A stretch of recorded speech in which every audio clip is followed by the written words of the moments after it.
and welcome to a bit of a random wrap-up. I don't know really how to describe this video, but I guess wrap-up is the best way. In September of last year, I decided to do a project where I created a TBR of books that were off my backlist, like books that had been on my shelves for years that I had wanted to read at one point and then, forgot about, lost interest in, whatever. Because the books that sit in the back of my TBR tend to sit there for a very, very long time, and I have a lot of them. So I thought this would be an interesting way to prioritize books that I keep putting off. And I found it very successful. I had, 13. I had 9 standalones in one series on this TBR. I got everything read except for one, which I'll add the caveat. That was a HarperCollins book. And for the past couple months, I haven't been reading HarperCollins books because of the strike.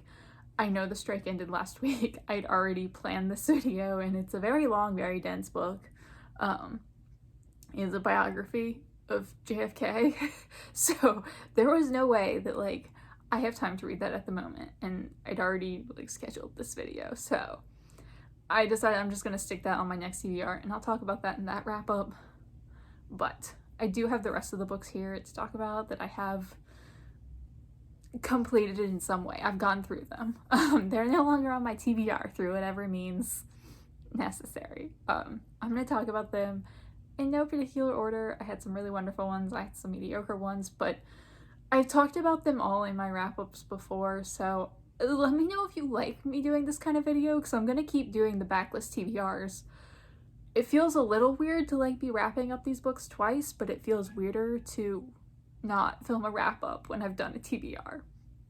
So, I don't know. So, this might be a little repetitive, but these are the books that were on my backlist TBR and basically what I thought of them. Agatha Christie's, they do it with mirrors. Everyone knows Agatha Christie, so does this need any explanation other than that it's a Miss Marple book? Miss Marple is a sweet little old lady detective, and she goes to visit one of her friends, and murders happen. I don't know. I gave it 3 stars because I've discovered that I'm not the biggest Agatha Christie fan. I had a whole video where I explored Agatha Christie for the first time and read 4 of her books, and I gave them all 3 stars. It's just not my thing, I think. This one was probably one of my favorites of the bunch. I like Ms. Marple a lot. She was my favorite detective character. The story was kind of nothing, and it was kind of racist, so in addition to being classist and sexist as well. It's just the undertones kind of made this not fun for me, and the whole point of a cozy mystery for me is that it's kind of fun and I'm having a good time, so it was kind of mediocre. I'm glad that I finally tried Agatha Christie and gave her a good try. I'm gonna finish reading the books of hers that I have on my shelves, but I don't think she's going to be a go-to mystery author for me. But this was fine. This was inoffensive. I mean, well, it was racist, but it was fine. I don't know, it wasn't terrible, it wasn't great, it was just kind of fine. I read Dracula by Bram Stoker, which was the one classic that I put on this TBR, which I know Dracula is not that big of a classic, but my edition is a mass market, so it's kind of a brick. I gave this 4 stars. I really love Dracula. The epistolary style was great. The whole thing is told through journal entries and letters, which is kind of a really slow, character-driven way to tell the story, and it was so fantastically done. I'm kind of hit or miss on epistolary, but it was so well done here. It actively made the story better, because there's not enough, well, for me, I don't think there's enough, high drama and development of the plot for it to have really worked that well in a different format. I really loved the characters. I really loved Van Helsing. He was hilarious. He had this whole spiel where he went off. There's a point at which a young woman dies from a mysterious disease in which she has not enough blood. It's Dracula. And her fiance was well, I know we never got married, but I, started thinking of her as my wife when I gave her my blood. And Van Helsing started cackling. He was and he doesn't say this in front of the fiance, give him credit for that, but he goes away and starts talking to this other dude and is wow, if they were married because he donated blood, then like she was a polygamist because I gave her the blood of like 3 or 4 different men. And I'm like, my dude, read the room. Like, this is not the time or place for this. Horrifying, man. I loved him. It was so funny. But this was a fantastic book, and especially like the beginning. Like, if you don't want to like commit to all of Dracula, you don't think you're that interested, I highly recommend reading the beginning, that is just the journal of Jonathan Harker. He goes to Transylvania, he visits Drake's castle, and it's just like the first 70 pages of my edition was just him in the castle, and that was fantastic. I'd have given that part of the story 5 stars if I could. The rest of it was never like quite up to that standard for me, but still really wonderful. So if you don't think you're interested in the whole book, I definitely recommend reading that first section as like a short story novella type thing, because it was so fantastic. The End of the Twins, a memoir of losing a brother by Saul Diskin. This was my one DNF. Unfortunately, I picked this up from a random book fair like years and years ago, like probably when I was in my late teens. I used to love going to this book fair. It was wonderful. You could pick out just like the randomest things, like traditionally published but just like no marketing behind them, so they're basically unknown books. And this looked really interesting to me because it's a nonfiction book about a man whose twin brother is diagnosed with leukemia, and it's basically about their relationship, and his coming to terms with like his brother's eventual death, and basically their estrangement because they weren't very close. I just found this so dull. Like, it wasn't that bad. There's nothing that I can really put my finger on that I disliked about it, but it was just so painfully dull. I really, really struggled with just like paying attention to his writing. And I like slow writing, and I like just basically like meditations on grief, or whatever you want to call it. Like, it was just so boring, and I just kept pushing through because I was like, well, like maybe this is all just like backstory, and like maybe once he gets into like his brother's diagnosis and like eventual death, that it'll start being more emotional. I'll start caring more. And then he did. The brother was diagnosed with leukemia. I was like, I care even less if that's possible. Like, I don't know how far in I got, at least 100 pages, and I just couldn't force myself to pay attention to this, and it was slowing down my reading so much. And I feel terrible because it is just like a book about a man whose brother died, and like that's heartbreaking, and that's really sad, and I'm very sorry for him and his loss, but like, oh, I couldn't get through this, which is unfortunate because I do try to get through everything. This was kind of painful in its dullness. The Likeness by Tana French. This is a mystery thriller. She writes the Dublin Murder Squad series. I think that's what she's most well known for. They're more like literary thrillers. They're definitely like slower, very dense thrillers, which I enjoy in theory. The first one was In the Woods, and I hated the ending of that, like, so much. I've never been so angered by the ending of a thriller, which if you've read that book, you understand. Even if you like that ending, you understand. I don't want to talk about it because obviously spoilers. I was not a fan. I wanted to try her again just because I happen to have a couple more of her books that I picked up before I decided how much I didn't like that one. So I read The Likeness, which is book 2 in the Dublin Murder Squad series, and I gave this 3 stars. This is about a woman who's a cop, and she finds a dead body of a murder victim who looks a lot like her.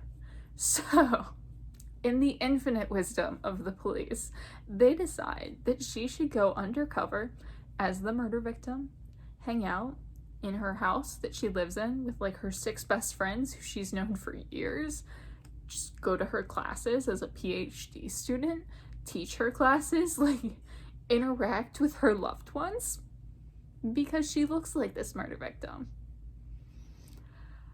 I couldn't get past the premise. I thought this was wonderfully written. I thought the characters were very well developed. Like, I liked so much about this book. And to be honest, it is a testament to how much I like this book that despite that premise, I still gave it 3 stars. Like, I love the writing. I love the really, like, dense, slow style of this book. I thought it was wonderfully written. Characters were great. Just, I wanted to love it so badly, but I cannot get past the fact that she went undercover as a murder victim and it worked. Like, in a fantasy novel, sure. In realistic fiction, no, I can't suspend my disbelief that much. Like, I tried.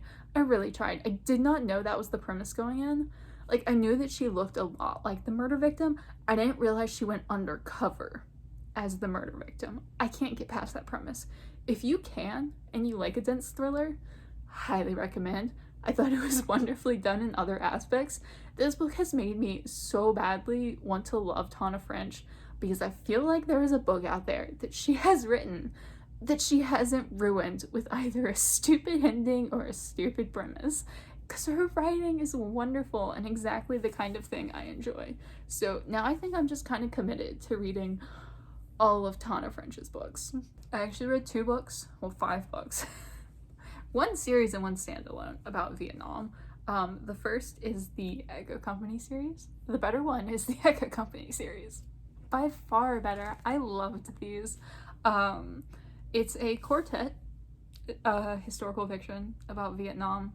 YA books, but like, it's about Vietnam, so they're all clearly like late teens, early 20s, so it's bordering on adult. I think they're perfectly fine for adult reads.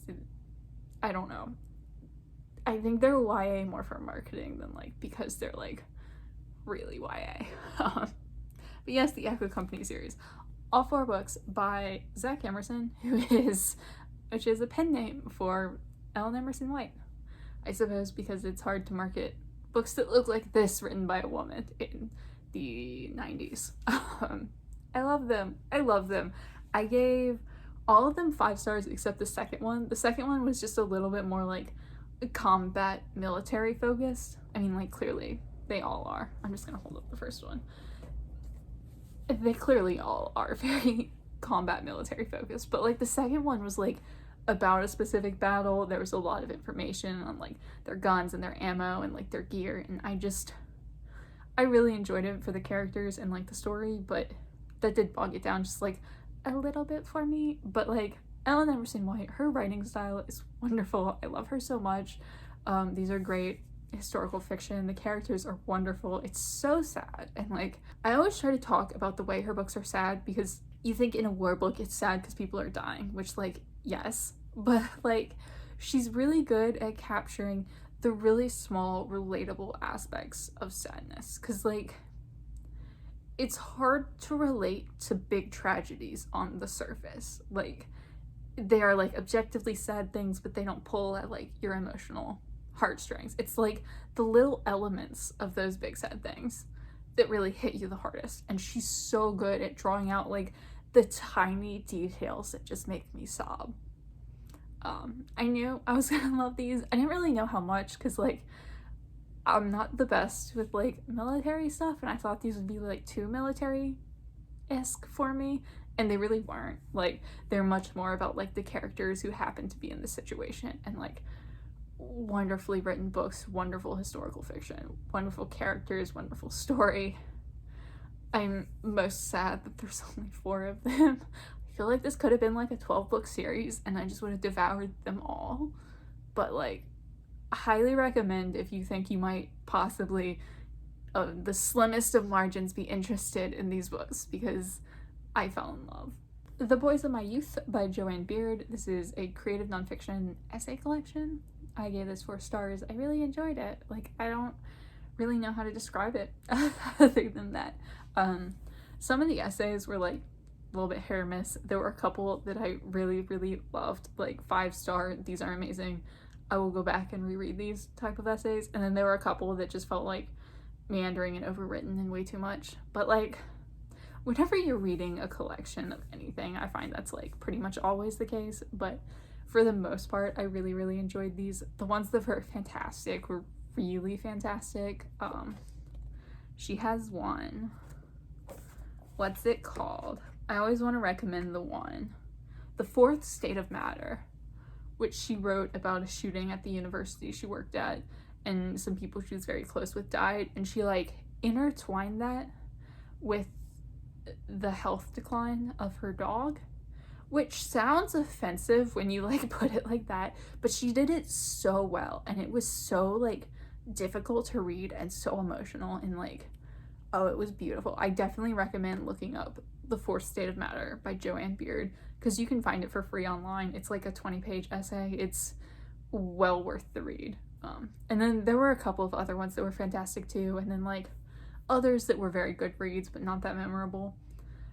I highly recommend this if you're interested in creative nonfiction essays, but definitely look up The Fourth State of Matter, because that was like the highlight. I think that's like her most famous essay, most well known, I don't know, but definitely for good reason, because it was amazing. Prayer for Owen, Meany by John Irving. This was the last one I finished. This was long. Like, it's 600 pages long. I'm sure it would be significantly shorter in a mass market paperback, but it took me about 3 solid weeks of reading this book to finish it. Like, 3 weeks. 2 stars. I don't know how to describe what this is about. It's about a weird kid, and narrated by his friend, and then the weird kid hits a baseball, hits his friend's mother in the head and kills him, and the friend is like sad, but also like they're still friends, and it doesn't really seem like that traumatic of an event, and it just follows their childhood and their adolescence up through the 50s and 60s to the Vietnam War. This was the other Vietnam War book, and the friend thinks or knows, it's written as fact, that he is an instrument of God. Not the friend, the weird one.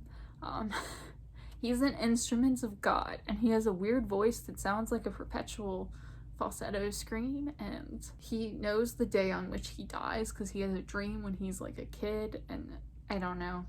It was very slow and drawn out and boring, and usually when I say those things to describe a book, I'm like, wonderful, my cup of tea, but like I just didn't care. Like, I liked his writing, I liked the pace, you know, like in another story that would have worked really well for me, but it was just like I didn't care about this book, so I was just so bored and kind of waiting for it to get interesting, which it did towards the end. I really liked it once it got more political and got more about the Vietnam War. I found that aspect really interesting, and I understood what it was working to at that point, but it just took so long to get there, and I was just so annoyed by it. Like, had this been a 300-page book that I read in less than a week, this would have been 3 stars, because it wasn't that bad. Like, the worst part of this was just trying to get through it and being so disinterested, which, like, I don't know. Maybe I am being too harsh on this book, but it was just so long, and I spent so much of my time and my life on this that feels wasted for this very mediocre book. It is described as Irving's most comic novel, so like, perhaps I was never going to like it. Too many weird things. I didn't find it funny. Are you supposed to find it funny? I don't really get comedy in books most of the time. I tend to avoid novels that are described as funny, because I just, not my cup of tea. Doesn't really work for me. So this was a very long, boring ride, and I'm kind of disappointed I didn't DNF it, because I would have saved myself a lot of time. Driven by Dane Cobain is a mystery published by another booktuber who I watch, and I was super stoked to get his book and very nervous to read his book because I'm very picky, and I gave it 3 stars. It's the first in his Lightfold file mysteries, and it's basically about a woman who is hit by a car, and it's, you know, perceived as an accident, and then the private detective is like, I don't think it was an accident, and investigates, and he meets this like computer whiz kid who becomes his assistant, and they deal with like a cop who's also kind of a main character, and they all kind of work together to like solve crimes. 3 stars. I don't know, it's kind of Agatha Christie-esque. I know Dane is very much inspired by Agatha Christie, and I'm just like, apparently not an Agatha Christie fan. I like the characters. I was kind of down for the characters in the story. You know, I didn't like love them, but I was like down for the ride, but I just didn't get along with the writing style very much. So I don't know, like, it wasn't bad by any means. Like, if I thought it was bad, I'd have rated it lower, but it was just kind of like fine, like forgettable. Like, I read a lot of mystery thrillers where I'm just like, that wasn't terrible, but I'll never think about it again. And like, that's kind of how I felt about this one. So I don't know, I'm really disappointed, and it made me sad because I did want to love Dane's book, and I just like, I don't know, it wasn't bad. It wasn't bad. It was just like, I don't know. I don't like Agatha Christie, and Dane really loves Agatha Christie, so that was probably my problem. If you like Agatha Christie, you will probably enjoy this significantly more than I did. And the final book that I read for this project so far is The Boy Who Dared by Susan Campbell Bartoletti, this is a middle grade book, and she also writes some of the Dear America middle grade historical fiction diaries that I enjoy so much. She actually wrote one called A Coal Miner's Bride that I thought was particularly wonderful. So I was really down for this book, and I gave it 4 stars. It was wonderful. If you like middle grade historical fiction, I would recommend. It's about a boy in Nazi Germany who grows up, he's Christian, he's white, he's a German, so he grows up basically in Nazi culture, and he's not down.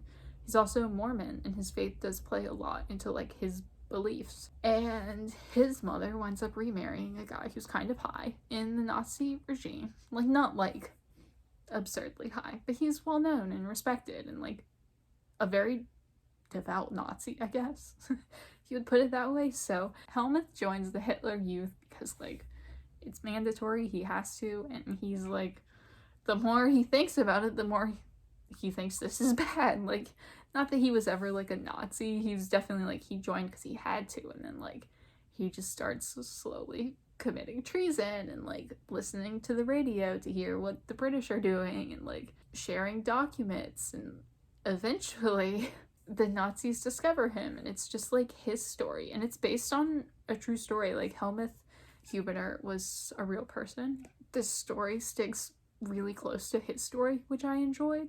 It was really well written. I like Susan Campbell Bartoletti's writing. Like, it was just a really good book. Like, not an absolute favorite for me or anything, but like, it was really well done. I would highly recommend if you like this kind of thing, because it was good, and it was really interesting to learn about him because I hadn't heard his story before, and it's just like really sad. And she also mentioned some nonfiction books about him at the end of this, which I would be very interested in reading, because like my biggest issue with like based on true stories is that I just spend half of the book wondering like what's true and what's the author taking liberties. And like, I don't have an issue with the author taking liberties, like, it is fiction. Like, that's what it is. It's just that I wonder like what is fact and what is fiction, and like where the line is, and I'm always wondering that, and I like can't get out of my head when I'm reading them. So I do tend to prefer nonfiction to reading like based on true events novels, but this one was really, really good. So I don't know, this is one that I'm keeping from my shelf because it did make me really happy to read, so yay.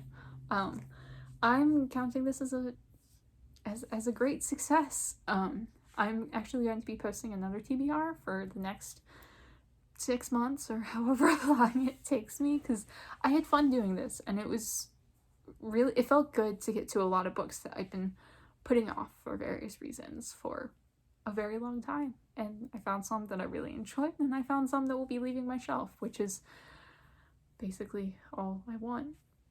I don't know. Let me know down below what you think of me doing videos like this, if it's kind of useless to do a wrap-up of books that I've wrapped up in my monthly wrap-ups, even though I'm doing like a specific TBR for like this project. I don't know. I don't really know how this is gonna work for me. This was the first round, but it did work in terms of like picking random books that I needed to read and then actually reading them. So I will continue doing this. It was very fun. Yeah, let me know if you've read any of these books, what you thought of them if you have. And as always, thank you so much for watching, and I will see y'all again soon.